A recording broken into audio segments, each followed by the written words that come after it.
Okay, so on stream I did talk about Boruto's Jougan and how he already activated during the time skip, but I don't know if I properly talked about his abilities and what he can actually do, because I did hear a theory on YouTube, but he didn't make a video on it. He made a short on it. I'm like, why didn't you make a video? You could have gotten way more traction. But it's widely believed in the Boruto community that Boruto has already unlocked his Jougan already. That's why he's keeping his eyes closed. Because let's be honest, when he fights Kawaki at the end, he is shown to be able to open that slashed eye. So we believe, yo, why can't he do it right now? But there's something about the Jougan in which he just likes to keep his eyes closed. He just doesn't want to activate it. This is unrelated, but I just finished recording the Boruto time skip power scaling video. Expect that in the upcoming week. We about to get it in. We about to get it in crazy. But just expect that video because it is coming and it is a banger. My first power scaling video coming. We saw Boruto almost instantaneously infiltrate Konoha via the sky. Now I said there was either two things Boruto could have did to get here.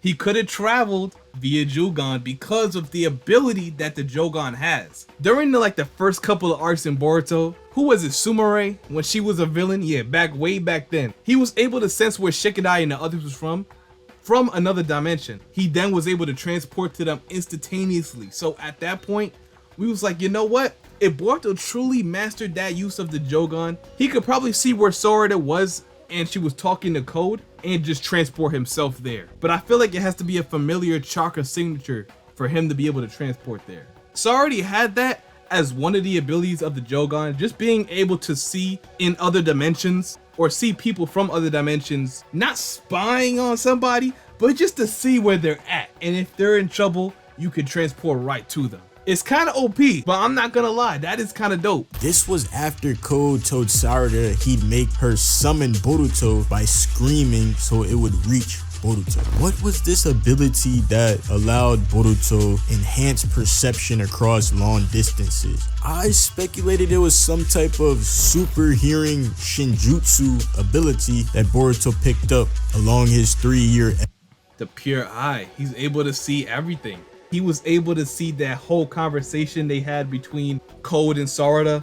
That's why Boruto came. He already knew. Or we could be overthinking it all and Boruto and Sasuke could just have this whole thing planned out and he already knew when Code was gonna attack. So they was already ready. It was already on go from the start. Exile from the Hidden Leaf Village. But it turns out this could have been the Jougan, aka the Pure Eye, that allowed Boruto to perceive Code across various dimensions and teleport to his pinpointed location. Cause you gotta remember, Code and Sarada, those are two already familiar chakra signatures that he already knows. It wouldn't be out the ordinary if Boruto was able to transport to them.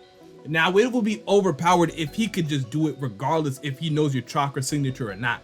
So that means he could just do it to anybody across the world. But I like to believe and give the power some type of limits, you know, just so it doesn't seem too broken. Instantaneously. Let me give you the Carfax of when we saw Boruto use a similar ability with his Jougan. So let's go back to Boruto episode 14 in the anime. Yeah, this is within the Nue arc when the class rep basically had her little evil saga and she had this creature called the Nue, which had access to these different dimensions and all this other shit. So we saw Boruto use the Jougan to perceive his friends calling out his name while Boruto was in a whole other space-time dimension. So they was calling out his name. That could also be another way of how the Jougan activates and he's able to see him. Somebody just has to say his name. I know it sounds stupid, like some Wizard of Oz shit. Bro, I wouldn't hold it past Kishimoto to make it so Boruto could only transport to someone if they say his name or cry out his name, like we see right here. But I would like to think it's just this chakra signature because that just makes more logical sense, right? That was unique to the Nue. So Boruto was then able to pinpoint their location back in Konoha's dimension and use a space-time ninjutsu to transport back. So keep in mind, Boruto didn't have karma at this point either, so it wasn't karma space-time ninjutsu. So basically what the Jougan did was show Boruto his friends calling out to him in the other dimension, clear as day for Boruto within his eye. He can hear him too, so it's like different levels of perception. He can see into another dimension and he can hear into another dimension. So I don't know. That's why he was able to hear this conversation right here. He was able to see that Konoha was in trouble. It's nothing gonna get past Boruto now, bro. He's gonna be able to spy on Code, on what he's saying. He's not getting away, bro.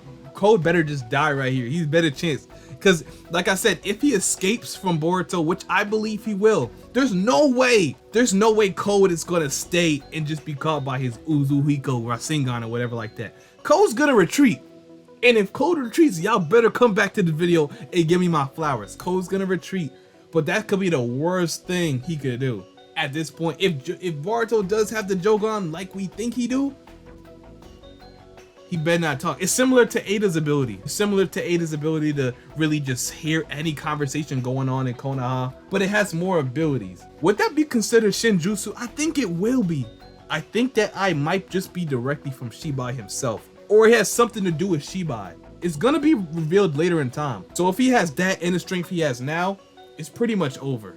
You know, the depths of this ability, how many dimensions across it can kind of, you know, still have a level of perception with, but we've seen Boruto use that technique way before he had the karma. This is episode 14, remember. So Boruto could have used that same Jougan clairvoyance perception technique to hear Code threatening Sarada about summoning him. So he would, just like the anime, be able to pinpoint his location utilizing the pure eye and transport into the Konoha sky above Code. Because when the hidden leaf sensed Boruto's chakra signature appear into the village, they said, Boruto, he suddenly infiltrated into the village. He's in the sky right above Code. So it's like this dude. Something else he could have just did that for, was so Sasuke could sneak into the village. I don't even want to reveal it, but I'll reveal it for this video. Like, who cares, you know?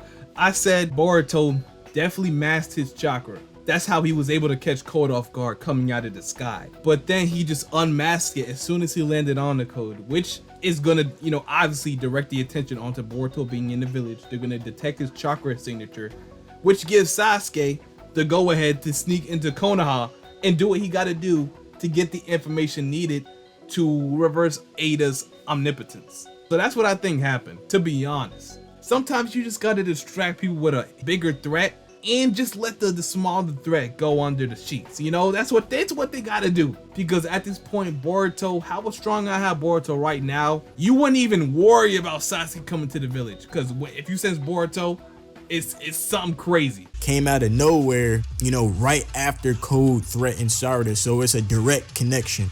You know what I'm saying? After he said he was gonna summon Boruto, Boruto is able to see that shit. My boy like, oh yeah, I got you in 4K right here. I'm on the way. He can also sense negative emotions. Boruto instantly came through to the scene to step on Code's head top and tell this man, yo, you ain't. This is still one of the most disrespectful moments in manga history, by the way. And I'm gonna stand on that. You got no maidens. You know what I'm saying? You ain't got no bitches. You know what I'm saying? You don't got that rig, bud. You know what I'm saying? So the evidence is there. And I'm a person, I originally saw this theory on Twitter. This is where a lot of buzz was happening for it. So, you know what I'm saying? I went back, analyzed my different sources. I went back to episode 14 in the anime, and I remember watching that when it happened, but that was years ago. So of course we had to go back, you know, analyze the evidence, and it lines up. You know what I'm saying? So this is a very viable theory. They're even saying the perspective angles when Boruto used this technique in the anime versus in the manga are the same. So I took a look. It's pretty much the same angles when I didn't even peep this. This is the first time I'm peeping this. It is the same angles. Coincidence? I don't know.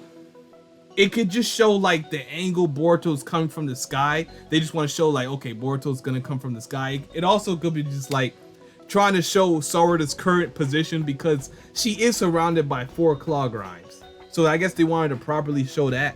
But you cannot deny the similarities between these two pictures right here. It is very similar. As long as you guys agree that it's similar. Can we all agree on that? Boruto perceived his friends calling out to him versus when he perceived Code and Sarada, you know, having their little skirmish within the Leaf Village. So I'm always a proponent of, you know, having them car facts when you have a theory video, because there's a lot of theory motherfuckers that really just be having these nutty ass theories that have no car facts. But this theory even ties into my own theory about the true power of the Jougan Pure Eye, which I made a video about. I'm gonna tell you mine though. I said that the Jougan would allow Boruto to perceive / communicate with Shibai Otsutsuki while he exists in a type of Pure Land dimension and learn from Shibai about his teachings. That's crazy. That's crazy. So are you trying to say that Boruto, imagine Boruto learned Shinjutsu by Shibai himself? There would be no point to have a series anymore. If Boruto could do that, yeah, I think it's GG's. Like, why even do this? Why even make a manga? Just let Boruto just end it all. He could just do everything. If he could Shibai Shinjutsu, I don't know. But I don't know about this theory though. I don't know about this. This one seems kind of a stretch, but if it proves I'm wrong, I'm gonna have to eat that. I'm gonna have to eat that. And Shinjutsu, as he's achieved an enlightened type of state. He's discarded his body. He's basically a spirit soul type of deity now that he's just. Although I will agree, they did not mention Shibai for no reason. I believe he's gonna have some type of significance in the future. Not now, but sometime down the line. I don't think we'll be able to directly communicate with him, but it's gonna be some type of thing that you have to do with Shibai, find something he left behind to reverse the omnipotence or something like that. Trust me, I don't think they will pull a, I don't know, I don't want to say it. I don't think they will pull a fucking Kaguya and have Shibai be the final battle, which Boruto and Kawaki gotta take down. That would be kind of corny, but you guys get what I'm saying. Discarded his body purposely so Boruto would be able to perceive him in the same way that he was able to perceive Momoshiki when Boruto killed him. So look at this scenario, for instance. It's been continuously shown that the Jougan has the ability to perceive other dimensions and planes of existence and allow the user to perceive and communicate with beings that reside in these different areas. So like I said, we're gonna look at when Boruto killed Momoshiki with the father-son Rasengan. Crazy epic moment. And Momoshiki's spirit came to Boruto in another plane of existence. He stopped time right before the Rasengan finished him, and he came to Boruto in spirit form. And some people have theorized that this time stop thing is some type of Shinjutsu. That might have some merit. That might be I don't know about that. I just think just like Ishiki might have his own dimension, Momoshiki might have his own too, which he just transported Boruto where time doesn't flow. We see it where Momoshiki was talking to Boruto when Boruto supposedly got killed by Kawaki. We see him being transferred to that dimension and talking with Momoshiki twice at this point. So at this point, I just think that's, you know, it could be what he's saying, but most likely it's just Momoshiki's own personal dimension where time doesn't flow. Mind you, Kawaki has one too. That's where he trapped Naruto and Hinata. So I would just assume that I'm right about this one, but I could be wrong. As time goes on, I'm forced to believe that's just Momoshiki's own personal dimension. Like every Otsutsuki got one, right? It's so hard saying that word, bro. That's such a tongue twister. Y'all don't know how sick I am of saying Otsutsuki. I am sick of saying that word. I don't even know if I'm saying it 100% right, but at this point, fuck it. I don't care. Shinjutsu that Momoshiki has, because he said that he has extensive knowledge of all known Shinjutsu that exist. You know what I'm saying? So that's viable too. So the first thing Momoshiki asked Boruto was, "Can you sense my presence, human child?" And then right after he said that, the Jougan eye came into the frame, activated and everything, and Momoshiki looked at his eye. He came real close and looked at Boruto's eye and said, "Now I understand. You have strongly inherited the power of the Otsutsuki. However, you are still inexperienced." So he looked at the eye and said that he has the power of the Otsutsuki. So it is somewhat directly linked to that clan. Although I do believe Momoshiki being inside Boruto has kind of made it a little bit stronger, because it has been said that Boruto can actually see somebody's fate. Momoshiki was able to see Boruto's fate. A theory I read online. I'm not even going to take credit for him. I'm just going to spread the information. It has been said that Boruto is able to now see somebody's fate through his Jougan. But the thing is, he keeps his eye closed because it activates automatically. So whenever he opens it and look at somebody, he's forced to see their fate. And when you see their fate, I think he sees it as more of like sealing their fate, like their fate can't change. So I guess he wants to avoid looking at Sarada with that eye or something like that. Mind you, he doesn't really directly look at Sarada.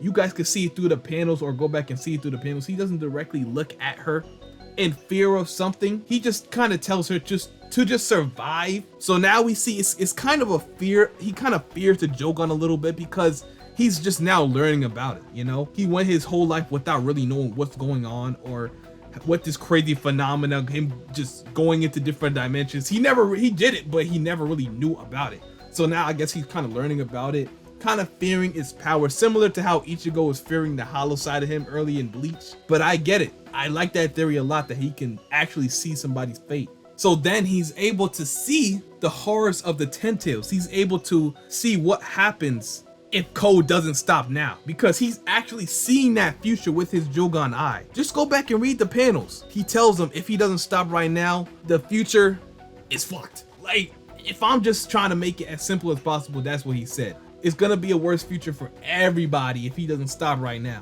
So at that point, he really does know something about the Ten Tails and tells Code he really doesn't understand the true horrors of it. Boruto can see the future. He can see everybody's fate. That's why he's trying to save everybody. That's a very powerful ability to have. It's a crazy burden as well. I don't think that's enjoyable to see everybody's fate or to see how they die, if they die. It would be too much, you know, it would be too much on the psyche to accidentally activate it on Sarada and see her dying. It would be too much for Boruto. I could understand why he would try to avoid using it. You cannot see through your own destiny. So that's deep. That's deep, you know what I'm saying? Because Momoshiki isn't used to people being able to sense his presence, you know, in spirit form, because that's another plane of existence. So the Jougan has allowed him to see into another dimension. It's like the Jougan is activated. That's what I'm saying, per se. The Jougan was activated when he seen Momoshiki. So it literally is a direct correlation. The eye's always been activated when Boruto's perceiving and seeing all types of this nut shit in these other dimensions. Boruto's Jougan has been activated. Yeah. So the Jougan literally allowed Boruto to sense the spirit of Momoshiki, even though it was on another plane of existence. So with this theory that people are having, Boruto very well could have been in another dimension when he perceived Code attacking the Leaf Village trying to summon him. So he very much could have. He could have been in the dimension where he sees everything. It would make sense if he could only see everybody from Momoshiki's dimension. Because right now he probably does have access to Momoshiki's dimension. So if it's like he can only perceive everybody in their conversations from all across the world, if he was in Momoshiki's dimension, that would be dope. That would be dope, I can't lie. He could have been in another dimension, you know, per my theories. He's over in another dimension learning from Shibai. You know, there's a lot of different things that Boruto could have been doing in another dimension, but he's able to perceive, you know, people calling out to him and people mentioning his name, you know, because of the Jougan. And Two Blue Vortex Chapter 1 seems to be a flash forward within the time skip, because it literally picks up with Boruto returning to the Leaf Village. And we know that Boruto was not going to return to the Leaf Village until my boy had measures in place and techniques in place to combat insane level threats like Kawaki, Code, Damon. He can't come back to the village unless, you know what I'm saying, yeah, my boy put his head down, did the training, you know, for sure, and made sure he had that potential unlocked for him, you know, on some Gohan shit. Made sure he had his potential unlocked before he just pulled back up to Konoha. So it's very likely that we're gonna see all the shit that Boruto did, you know, previously in the time, like within that 3-year period. I'm trying to tell you, all of it will be revealed in time being. Boruto is actually afraid of the Pure Eye's ability, but he will learn how to control it soon. Because that Pure Eye right there, let me just tell you right now, it is broken. It is 100% broken. In the anime, etc., that's generally how they have kind of made things operate, considering we only seen the early years of Boruto before he was a ninja within the Boruto anime. So it's like it fills in gaps per se. So we already know that the Boruto Two Blue Vortex anime, yo, we finna get all these fill in the gap moments and see Boruto, you know, it might make that clicking moment for us when we see that Boruto learn to draw out, you know, that Jougan ability just like he did in the anime, in the beginning of the anime. So I think that this will be good for the Jougan. Without that moment in the anime to kind of be evidence for this theory loses its viability without, you know, that moment in the anime being so much of a parallel between the two, because I stated that, you know, it could have been some type of Shinjutsu. You know what I'm saying? Some type of clairvoyance. Like I said, Superman super hearing technique that Boruto picked up during his training with Shibai. Something like that. I thought that, you know, that was viable. But considering that we have a moment in the anime that lines up with this, you know, I can co-sign that it very well might be the Jougan, and they're just, you know, teasing it per se, and not really. Bro, they teasing y'all. Y'all gotta peep game. Peep game, lock in. They're teasing y'all already, and y'all don't even know it. He already used like 2 of the Jougan's abilities, maybe 3, and we don't even know it. We don't even know it. He don't want to show y'all though. He don't want to show y'all though. Before he come on the panel, he be closing the eye. You know, y'all gotta peep game. I'm putting y'all on though. I'm putting y'all on. Flat out having Boruto show up with his eye open. You know, like, yo, what up? What up, Code? Like, I heard you. I seen you talking that shit. What up, boy? So, I mean, I really think that they're teasing it so that people can put the puzzle pieces together when the anime comes out and they show us all the training that Boruto did, you know, with these deities, and, you know, how he perfected his skill set as an Otsutsuki shinobi. You see how he like stuttered a little bit when he tried to say he had to lock in. He had to lock in when he said Otsutsuki, because that is a hard word to get right. Bro had to lock in real quick. All his mind and brain juice had to come together just to focus and say that one word. I feel it. I feel it, my boy. But anyway, shout out to Anime Analyst. Amazing video. You and me both see it, bro. You and me both see it. I already see it. And I already gave y'all a little bit more insight on the Jougan's abilities, about the fate reading and all of that. It is called the Pure Eye for a reason. But anyway, let me know if you guys came up with a little theory about the Jougan's powers, about how it works. But just know Boruto definitely knows about it in the time skip. He definitely was in the course hooping with Shibai. I don't know if he talked to him directly, but he definitely learned some type of Shinjutsu while he was training, because there's no way he's this goddamn strong. But anyway, I hope you guys enjoyed the video. If you guys enjoyed, make sure to like, comment, and subscribe, because we're trying to hit that 1,000 sub mark by the end of October. So join up now. But anyway, I'm out. Peace.